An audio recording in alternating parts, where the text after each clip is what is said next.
It's been great. Having a lot of fun. Got a full staff. Been all over the country, and I enjoy traveling. You know, I miss my kids and my wife, but I enjoy traveling.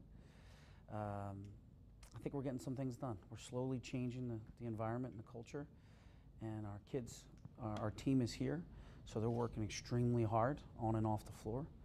And been recruiting. I've been out again, checking out prospects. Really can't talk about them, but it's going well so far. I'm excited where we're headed. And the one thing I need to be is patient, because as a new head coach, you want to make your statement. You want to change things. You want it to happen now, and that's just not reality. It's not reality. We got to be patient. We got to pick the right guys for us, and we have to be patient with the current team. You know, I really can't work with them right now. Right. So we have to wait until August 22nd, 23rd, when we can start doing groups of 4, and then I get my hands around them a little bit and see what we have. So as a fast-paced of a guy that I am, I still have to exhale a little bit, take a deep breath, and just say, okay. Well, what have you seen? Have you seen these guys? You've seen them on tape? I've seen them on tape. Yeah. I watched, so far I've probably watched maybe 10 tapes, right around there, to get a feel for what we have coming back now. Taylor and Jeff and DJ and Andrew, they're a big part of it. So, I'm going to start going back a little bit further to see the other guys.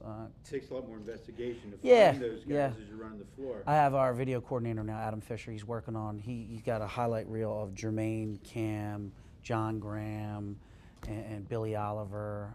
Sasha was hurt, so, and then he's doing all the incoming freshmen. Now, I've seen a lot of YouTube stuff on most of the guys, but it's always good to get a real feel for what do they do in a real game, not YouTube stuff. Off ball every Yeah, time. exactly. Yeah. Do you think you're going to have the good graces of a rebuilding year, or expectations are going to be strong out of the chute? That's a good question. I was up last night thinking of it. I think that everybody is interested to see how we're going to play. And I think they're interested to see, they want us to play hard, they want us to compete, and I think they want to see that. Yeah. They want to see an energized team, an energized program, and then we'll see what happens. Let's see what happens. I wouldn't say they're going to give me a pass this year. I don't think it should be that anyway. I mean, we have some talent. Would you hesitate putting numbers on it? Is 500 a good number to shoot at? My whole thing is just focus on getting better every day, create the best habits we can create every single day, and we need to be the best team that we can be by the end of the year. That's our goal. I don't put a number on a team like we need to win 20, we need to win this, we need to win a tournament, we need to do forever in a ESPN Classic or Old Spice or something like that. Be the best team we can be every single day, and then be the best team we can be by the end of the year. Now, my last 2 years, we were the best team we could be by the end of the year. I think we were 17-3. Over your last actually 17-4. We lost to Vermont twice in 1 month. So I mean, it's pretty good stuff if we stick to it. If we stick to it. So and if you put that on a team, I think you're putting more pressure on them. I want them to play with a clear head. I want them to play with some confidence. I want them to go out and say, okay, we're going to go play 40 minutes of Penn State basketball, and that's all we're focused on. We're not focused on winning, losing, how many points we're scoring. What we're focused on 40 minutes of playing as hard as we can. Well, and those are your expectations. As you've made the rounds, you spent 3 hours with Spanier, and Tim hired you, and current players, and I'm sure you've met the boosters. They all have different expectations. Kind of an overview of what those expectations are from Spanier on down? I think everybody wants to win. There's no question. I mean, I wouldn't take the job if I didn't want to go out and win. We got to be competitive. You want to win, that's good news. Yeah. I wouldn't, you know what I mean? Why would I take the job? They want to see the program be more consistent. And good word. And actually, I would use persistent intensity would be a better word, because consistent could be a 5, a 6 out of 10. So we need to be more persistent, intense on everything we do, whether it's in the weight room, whether it's on the court, whether it's in the classroom, whether it's in study hall. Everything we do has got to be intensified a little bit. And that's what we need to do. That's what this year's about. We got to go out and we want to win. We got to expect to win. But as long as we can compete every day and play hard, good things will happen. How much of that is your philosophy philosophy, what you bring to the table, then also what you may have learned, and I guess I'll follow that up, may have learned as far as the atmosphere regarding Penn State basketball. Basically, it's my philosophy that I've taken from Tom Rare, Dan Doherty, Herb McGee, Jay Wright, guys Good like that. bloodlines. Yeah, great. I mean, incredible. I think that's the way we have to handle this program and this team. First of all, I don't treat this like a basketball program. I treat it like a business. I'm the CEO of Penn State basketball. That's the way this is run. And you guys are making a profit. Yeah, we're doing okay right now. But the basketball is gravy. It's the icing. That's the fun part. But nobody understands what we do for 365. I mean, we work 7 days a week. We don't know whether it's Monday, Friday, Sunday, or Tuesday. But it doesn't matter to us because we love it. But my philosophy is always get better, always create the best habits we can. And if we can do that, the ball's going to bounce our way. And sometimes it doesn't, because in the beginning of last year, we lost like 6 or 7 games in the last 2 possessions. Yeah, well, I saw the Maryland. I don't know if you looked at the tapes of the Maryland game or whether they've been burned, but that was not pretty. Yeah, it happens. It happens. But sometimes when you lose those games early, you're going to get those games back later. And they're also great teaching. Like, I don't want to lose. Are you kidding me? I hate losing. I hate it more than I like winning. But if you can learn from those, it's a possession game. What's there, 75, depending on how we play. There's anywhere from 70, 80 possessions in a game, depending on who you're playing too. And it's all about who makes the least mistakes. That's what basketball is. It's not about who makes the least mistakes. It's a mistake-filled game. I thought Ed did an amazing job last year. Amazing job. I mean, he was only playing 6 guys. And everybody's like, oh, slow down basketball. What's he doing? That's how they had to play. They had injuries. They had guys who weren't ready. I thought he did an incredible job. I'm watching these games going, I probably would have played the same way. I would have chewed clock and taken shots down at the end, let Taylor go. And hopefully Jeff Brooks was having a good game. That's what it looked like. No, that was a philosophy. And he doesn't get nearly enough credit for what he did last year. He did a phenomenal job with such a short bench. Have you touched base with him at all? Absolutely, yeah. That's good. I talked to him when I got the job on a Sunday night, talked about staff. I just saw him on the road, said hello. I sat with Kurt Kanaski. I've sat with Danny Earl. They're all good friends. I saw DJ. It's all great. Any chance had you discussions with Danny or Kanaski about staying? Yeah, we talked about it, no question. We talked about it, and I think everybody's ready for a change. Because sometimes there's a transition with 1 or 2 people staying. Yeah. Don't get me wrong. I think if Ed was at Navy for 3 weeks, these guys had to make quick decisions, right. and I wasn't in a rush to make my decisions because I want to be loyal to my guys at Boston U. Well, and you brought in people that that's kind of that from different aspects of your career. Now, how's their support been? How's that putting together that team been for you? How important that is for you to have your guys? Extremely important, because the office is, I call it the locker room, and the locker room is the most important thing. And we need trust. We need chemistry. If someone comes into me and I give them the answer they don't want to hear, well, they're probably going to go to one of the assistants. And every guy along that line in the office is going to say the same thing. And I truly believe in that. And everybody, you might need this, you might need that. You need a guy who recruits Ohio. You need a X and O guy. I need guys that I trust, and that guys are going to be loyal, and the guys are going to work hard. And if you have all those things, you have a great staff. I love my staff. I think we have fun. We work hard. There's no doubt about it. We work hard. I mean, we are burning the candle at both ends. But we're having fun doing it. And when you have an atmosphere like that, that trickles down to the players. When they see us so into it and enjoying it and getting after it, they're like, wow, all right, this is what we do. Yeah, you're kind of a role model. Yeah. Back up what you said. What percentage, if you can put a percentage on it, of success in the college game is recruiting? It's important. They asked me, what's the most important thing in building a program? I said staff, number 1. Really? Yep. Staff, number 1. Got to have great staff, trusting and loyal staff. So you had a good recruiting year with staff? Yes. In my mind, I did. Second would be the players that you have. Players that you have them. They're here. They're committed. They're on campus. They're pretty important. Yeah, Joe Paterno has a saying, is that don't complain about your players because they're the only ones you got. You have him. He's right. And I didn't know he said that, but he's right, and I believe in that. And we're trying to build. Like, I spent time in the locker room yesterday. I sat in the locker room with them, just talking to them, hanging out, just building trust. And I had half the guys came in my office last night. We were working late. They came in, just talking, hanging out. It was great. Those guys are extremely important. Then I would say recruiting. Mm-hmm. I know people, other coaches might reverse that in a lot of different ways. Not me. And I think it's you need players. But the if you don't have players, is the players. If you don't have players, you're going to be in trouble. How wide is your net to get those players? It's goes from coast to coast. We're going to go where we have relationships. Obviously, I'm very good in the Northeast quarter, from Virginia to Boston. Mm-hmm. I did recruit in Florida.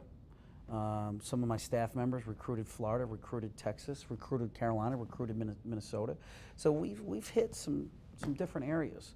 So our strengths are pretty good in the hotbeds of where a great basketball player is. Well, and you've been talking, you've driven on campus and really been, for a short period of time, very promotion and positive attitude. How much of attendance, though, do you think is based on, I'm asking these percentage questions, is based on winning? I mean, if you win, they'll come. What else can you do, and how much can you do until that winning becomes persistent? Well, get on the golf cart, throw out T-shirts, throw out attitude bands. I got 2 on. I usually only wear 1, but every time I go somewhere and I run into a Penn State alum or a former player, they're like, "Hey, can I get an attitude band?" So now I've been wearing 2 because I'm going to hand out 1. Hats, whatever I can do. We're going to be out there. We're going to do dorm storms. We're going to go to the CAFs. We're going to do whatever we can. I'm going to go out and give lectures. I threw out the first pitch. We're going to market and do whatever we can to get people to games, whether it's the opening game or whether it's Slippery Rock, who are playing an exhibition, or Ohio State. We want people to come out. And the thing that people, I don't know if they understand, these kids are not ordinary students. They're not. They get up at 5:30, actually 5, got to be in the locker room at 5:30. They work out for 2 hours, then they eat breakfast, then they go to class, then they go to study hall, then they come back and maybe do a workout, shooting workout, whatever. Then they go eat. They don't have a normal life. Come out and support them. They're sacrificing so much, just like every other sport is. These kids work extremely hard to be able to put their best effort on the basketball floor, or the football floor, or the wrestling mat, or the volleyball floor, whatever. Come out and support. It's truly is amazing. These are ordinary students who are going to leave, extraordinary kids. Really. Well, you mentioned the first game. I heard it might be an AM game. Yeah. The day of the Nebraska. Correct. Do you have an opponent yet? And is it going to be AM? I believe it's already been put out there, so I think I'm comfortable with saying it. It's 11. I think it's going to be 11:30 a.m. and it's going to be Hartford. So 11:30 a.m. and I think football plays 3:30. So it's going to be kind of cool to have a double header. So I'm hoping those tailgaters can put down their beers for a second and come in and hang out. It should be a great double header. Yeah. Now you said you mentioned your family. How do you balance that? I mean, with two young ones, how do you keep that family life going and building a program? How do you do that? I schedule it. I know that kind of sounds funny. I spend on certain days, if it's 5:30 in the morning or 5 a.m., which it's been the last couple days, till about 7 with my kids, so I get good 2 hours there. I had my kids before I came in here. Actually, I had them in my office till about 8 a.m. I had a 9 a.m. meeting, so I had, I have them scheduled in for tomorrow for lunch. So I try to connect with my wife. We try to have 1 date a week. So I schedule all that in and around all the lectures, the speeches, the practices, the film sessions. I try to schedule it, and I make it a priority because you need balance, and I need to see my kids. I don't want to be a father that's not there for my kids. My family is my priority. How much sleep do you get, or have you gotten recently? I don't need a lot of sleep. I think 4 hours, 5 hours is fine, and I'm going, and I'm good. Like I got in late Friday night, and I drove my kids from Boston to Happy Valley, and my wife. We got up first thing in the morning. We started driving. When was this? You drove Friday night. I landed in Boston late. Put my head on the pillow. My son was fired up, ready to go. He knew I was in. So we were up early, got in the car, drove here, Took us 8 hours because we had 2 stops because they, you know, they got to get out of the car. They go crazy, but they were great. But I don't need that much sleep. Again, I have a passion for life. I have a passion. I'm grateful for everything that's been given to me. And so that's how that's my energy. And a couple coffees here and there doesn't hurt. How So do you like your coffee? I like it, it really depends on where we're going, if it's Dunkin' Donuts or Starbucks or Pete's. Cream and sugar though. There you go. You have a lot of family. Your sister lives in town. You have extended family here and a lot nearby. How important will that support, and it's a big net, how big is that net of people and how important that is as you move forward? You know, it doesn't matter where I live. My family is amazing. They'll go anywhere. If I took a job in New Mexico, somehow, some way, they're going to be there. It's been a luxury to have my sister here. Her and I were very close growing up, so it's been great. You know, I'm living with her right now, with Michael and Megan, and myself and my wife, my 2 kids, and one of my coworkers, Dave Caprolette. We're all living there, one big happy family. So it's been great. Don't get me wrong, but I have such a great support system that they would. I mean, when I was in Boston, they were up often. How many siblings do you have? I'm one of 12. Oh my God. I'm one of 12. I'm very fortunate, and we're unique. We all really like each other. You know, I've heard spouses and sister-in-laws and brother-in-laws all say, you know, you guys all think you're the funniest and the best looking. Like we just love to build each other up. Because in good times and in bad, they're going to be there, no matter what. If you're right or wrong, they're going to be there to support you. And I've had success, which has been great. And if I don't have success, they're going to be there anyway. And I'm so lucky to be a part of the Chambers family. I really am. What about the patriarch of the Penn State family? You have spent a little time with Joe. I have. Can you talk about that? How much Yeah, time did you guys talk when I about? first got here, I spent some time with him, and that was kind of on camera, so it was a little different. I spent some time after Difference Makers. I had some fun with him there. Him and Coach K did a little bit of laughing. That's right, yeah. That was fun. And Coquise, that was great. And then we both vacationed in Avalon, so I stopped by his house, and that was probably the most quality time I spent with him. Oh, that's great. Yeah. Just the 2 of you? It was, well, my wife came with me, Yeah. and Supa was there, and daughter-in-law, and it was great. We just spent some time, just just to get to know each other a little bit more no cameras, nothing. It was just us on his deck. It was awesome. Is he an asset in recruiting? I think so. I think the football I think football, I think volleyball, I think wrestling. I mean, everything, all the successful programs can only help. And I think we will help each other. You know, I think that's what we need to do.